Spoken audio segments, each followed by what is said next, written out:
ሰላም አለይኩም።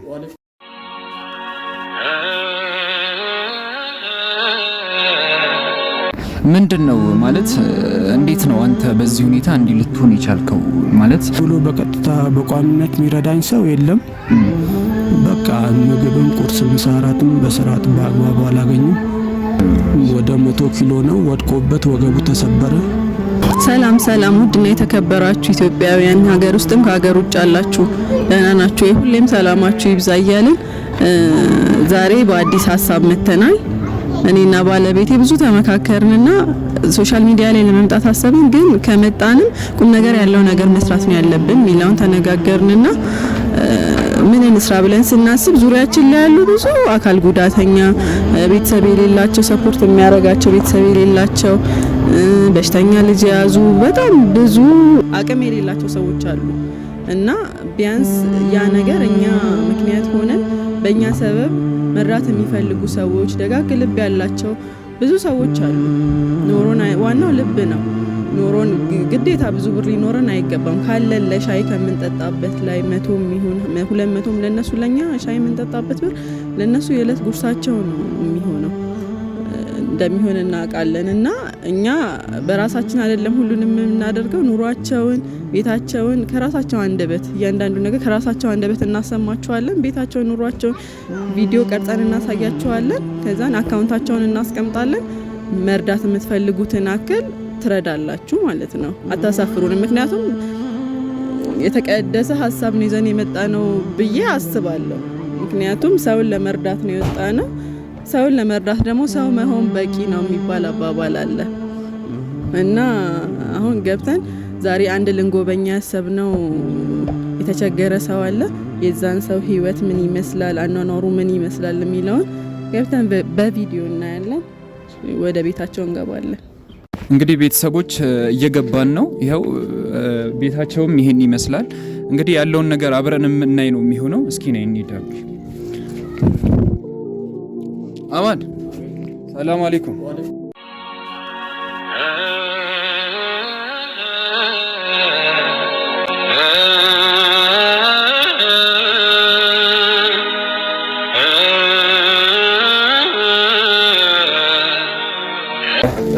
እስኪ የሆነ ነገር ትንሽ ኢንተርቪው ላደርግ አሰብኩኝና እስኪ ና እዚህ ጋር ቁጭ በል።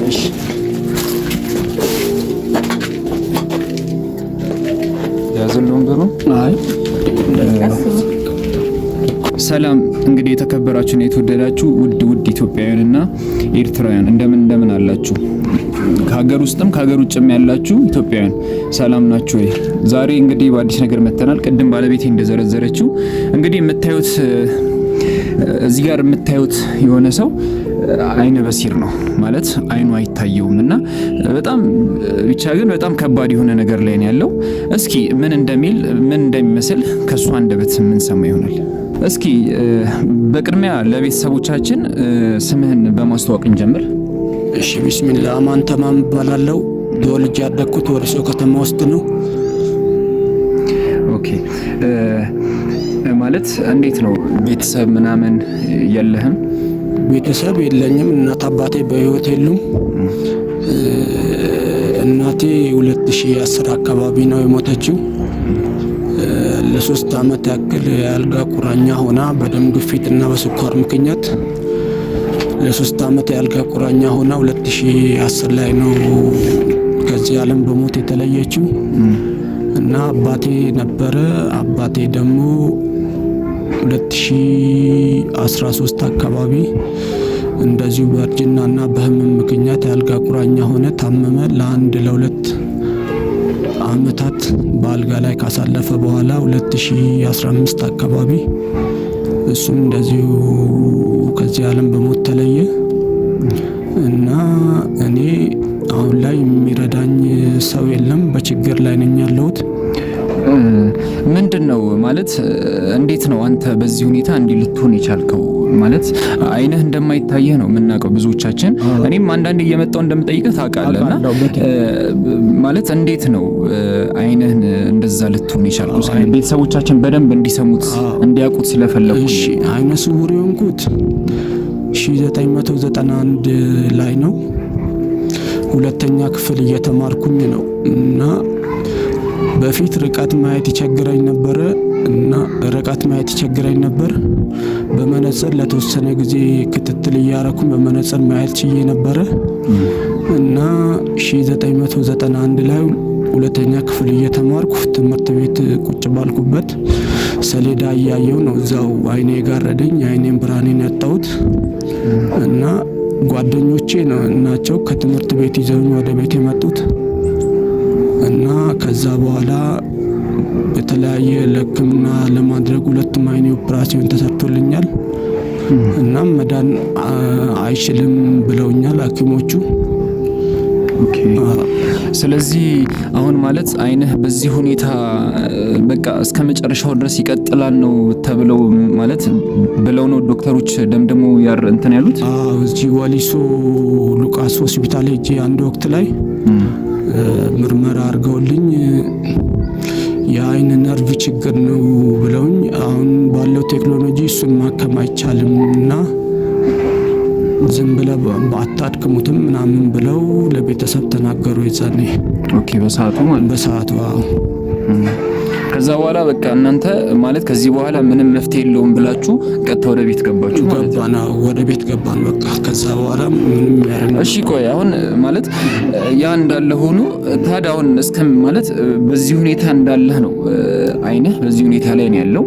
ስለዚህ እንዴት ነው ታዲያ በዚህ ሁኔታ ላይ ሆነ ማን ነው አባትህ እንደሌለህ ነግረናል፣ እናትህ እንዳረፈሽ ነግረናል፣ አንደኛው ወንድምህም እኔ እንደማውቀው ከሆነ እሱም የአይምሮ ህመምተኛ እንደሆነ ነው የምናውቀው።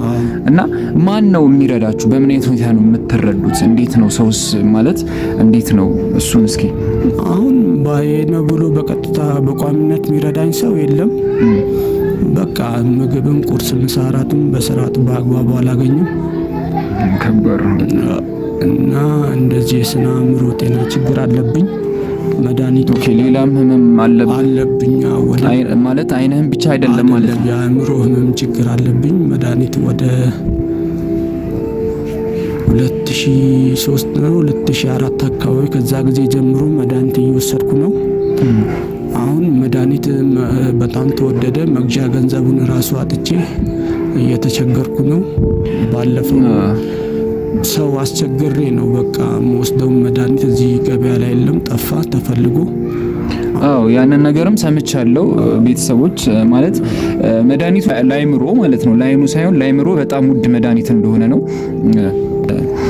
እና መድኃኒቱ በጣም ውድ እንደሆነ ነው እኔም የማውቀው። በነገራችን ላይ መድኃኒቱን አንድ ሰው ማለት አንድ ሰው ብቻ አይደለም 3-4 የሆኑ ሰዎች ሰፖርት እንደሚያደርጉት ነው የማውቀው።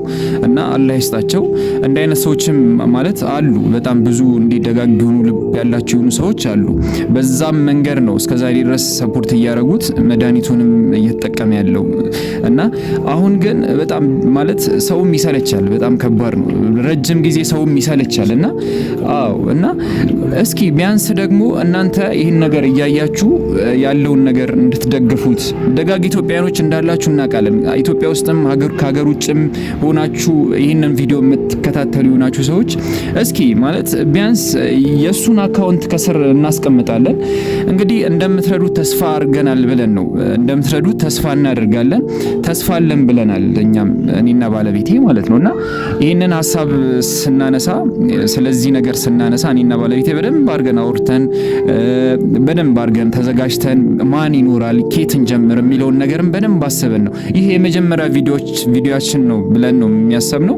እስኪ እናንተም ማለት ሀሳብ አስተያየታችሁንም ኮሜንት ላይ እየጻፋችሁልን ይህንን ወንድማችንንም ደግሞ ከስር በምናስቀምጠው ስልክ ቁጥርም ደውላችሁ እውነታውንም እንድታቁ እንፈልጋለን። ያለውን ነገር ሁኔታውንም በዛው እንድጠይቁትም እንፈልጋለን።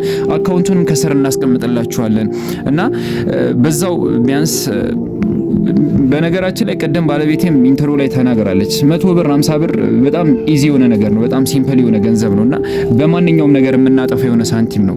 ስለዚህ ይህንን ወንድማችን ሰፖርት ብናደርገው የሚለውንም ነገር ነው ለእናንተ ላቀርብ ያሰብኩት የወደድኩት እና ቤተሰቦቼ አሁንም መጠየቄን አላቆምም። እስኪ ስለዚህ አሁን መድኃኒቱንም ሰፖርት የሚያደርጉ ሰዎች ይግድ ያስፈልጋል።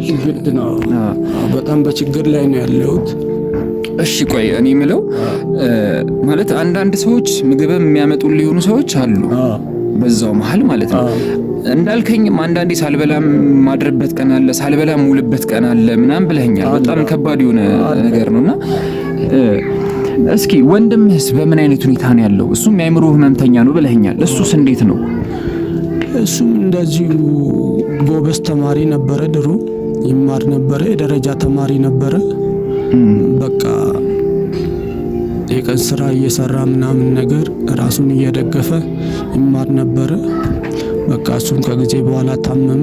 በዛው ምክንያት ትምህርቱን አቋረጠ። በቃ አሁን የጉልበት ስራ መስራት አይችልም፣ ከባድ ስራ መስራት አይችልም። ዝም ብሎ ለዕለት ውስጥ ካገኘው ብሎ ይሯራጣል። እሱም ያጣበት ጾሙ የሚያድርበት ጊዜ አለ በአብዛኛው ቀን። አሁን ትላንትና ማታ ጾሙን ያደረው ስራም አላገኘም። ሳይበላ ምግብ ሳይበላ ነው ያደረው። አዎ ከባድ ነው። ረሃብ እንግዲህ የተራባችሁ ሰዎች ናቸው ስለ ረሃብ የምታውቁት። ረሃብ በጣም ከባድ ነው እና በጣም ያሳዝናል። አይምሮን ያሟል ብለኸኛል። መስራት እንደማይችል ነው እንግዲህ እየተረዳ ያለሁት። ማለት እንዴት ነው? የሆነ ወቅት ላይ እንደዚህ የቀን ስራ የጉልበት ስራ ይሰራ ነበረ። ሽንኩርት መሸከም ማለት ነው። እዚህ ሽንኩርት በረንዳ አካባቢ ከመኪና ላይ ኩምታል ወድቆበት ወደ 100 ኪሎ ነው ወድቆበት ወገቡ ተሰበረ። ከዛ በኋላ ከባድ ስራ መስራት አይችልም። በቃ እንዲህ ቀላል ነገሮች ካገኘ ይሯራጣል፣ ካጣ እንዲህ በቃ ጾሙን ውሎ የሚያድርበትም ጊዜ አለ በአብዛኛው። አንተ እንዴት ነው ማለት አሁን ላይ አንተ እንዳልከኝም በጣም ከባድ ችግር ላይ ነው ያለሁት ምናምን ብለኸኛል። እስኪ ቤተሰቦች ይህንን ቪዲዮ ብዙ የሚያዩ ደጋግ ኢትዮጵያኖች አሉ፣ ቅድም እንዳልኩት ማለት ነው። ምን እንዲያደርጉልህ ትፈልጋለህ? ባላቸው አቅም አላህ በሰጣቸው ነገር እንዲረዱ። መድኃኒትም መግዣ እየተቸገርኩ ነው።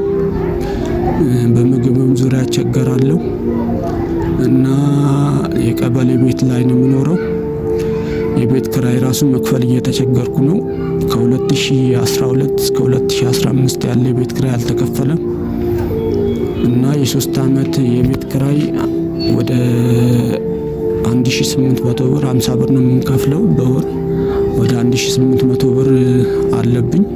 እሱን ራሱ መክፈል አልቻልኩም እና አሁን የቤት ኪራይም በእጥፍ ተጨምሯል እየተባለ ነው። ወደ 100 ብር 200 ብር ይገባል እየተባለ ነው። እሱን ራሱ መክፈል እየከበደኝ ነው እና ውድ ወገኖቼ ባላችሁ አቅም እንድትረዱኝ እንድተባበሩኝ ባላህ ስም ጠይቃችኋለሁ። እኔ ደግሞ አንድ ልጠይቅህ የምፈልገው ነገር ቢኖር አሁን ለምሳሌ ወንድምህም ቢሆን አንተ አንዳንዴ ሰው ሊረዳህ ይችላል። ሰው ሲረዳህ ደግሞ የሆነ ቋሚ ነገር አይደለም። አንድ ሰሞን ላይ ሊረዳህ ይችላል፣ ጊዜያዊ ነው እና አሁን ለምሳሌ ለአንተና ለወንድም የሆነ ቀለል ያለ ነገር ቢመቻችላችሁ የሆነ የመስራት እድሉ አላችሁ። አንተ አሁን የሆነ ሙያ አለ፣ ይሄ ሙያ አለኝ መስራት የሆነ መስራት ሙያ የመስራት ፍላጎቱ አለኝ። መስራ ገንዘቡን ባገኝ ስራ የመስራት ፍላጎቱ አለኝ። አሁን እዚህ ሽንኩርት በረንዳ አካባቢ አለ ማዳበሪያ ይሸጣል። አሁን ፌስታሎች ይሸጣሉ እና የሚያውቁኝ ሰዎች አሉ። በቃ የሚያውቁኝ ናቸው። ይህን አይነት ስራ እድሉ በዚህ ዙሪያ ቢመቻችልኝ እሰራለሁ፣ መስራት እችላለሁ። ወጥተህ መግባት ትችላለህ ማለት ነው። አለማየትህ ከምንም ነገር አያግድህም ማለት ነው። እንቀሳቀሳለሁ። ተመልካቾቻችን እንደሰማችሁት ከሆነ ቀለል ያለ ነገር ቢመቻችለት ወጥቶ መስራት እንደሚችል የስራ ሞራል እንዳለው ነው የተናገረው እና ይሄን ከግንዛቤ ውስጥ በማስገባት ሁላችንም ያለን ካደረግን ወጥቶ መስራት ይችላልና ሁላችንም ያቅማችንን አድርገን ቋሚ ነገር ብናመቻችለት እላለሁ። እንግዲህ ወንድማችን በዚህ ልክ ነው ያለው። እንግዲህ እስኪ ማለት መርዳት የምትችሉ በአቅማችሁ ልክ እንድትረዱት እያልኩኝ አሁንም በአክብሮት ጠይቃለሁ። የሚኖርበትንም ሁኔታ ይኸው እንዳያችሁት ነው፣ ቤቱንም እንዳያችሁት ነው። ሰማችሁት ከሆነ ሳይበሉ ሁላ የሚያድሩበት ጊዜ አለና ይህ መስማት ደግሞ ለኛ በጣም ከባድ ነው።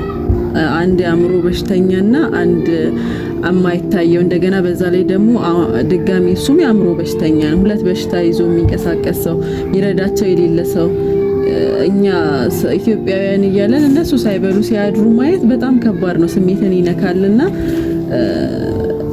ከሃይማኖት ከዘር ነፃ ሆነን ይሄንን ሰው ብንረዳው ባይነን። በአላህ ስም በእግዚአብሔር ስም እንጠይቃቸዋለን። አዎ እንዳለችው ከዘር ከሃይማኖት ነፃ የሆነ ቻናል ነው ይሄ ቻናል ማለት። እኛንም ሰፖርት እንድታረጉን እንፈልጋለን። ሰብስክራይብ እያረጋችሁ ለብዙዎች እንዲደርስ ሼር እያረጋችሁ ላይክ እያረጋችሁ እና ይህንን ቻናል እየተከታተላችሁ ቤተሰብ እንድትሆኑን በአክብሮት እየጋበዝኩኝ ዛሬውን ቪዲዮ እዚህ ላይ አቆማለሁ። ሰላም ሁኑ እላለሁ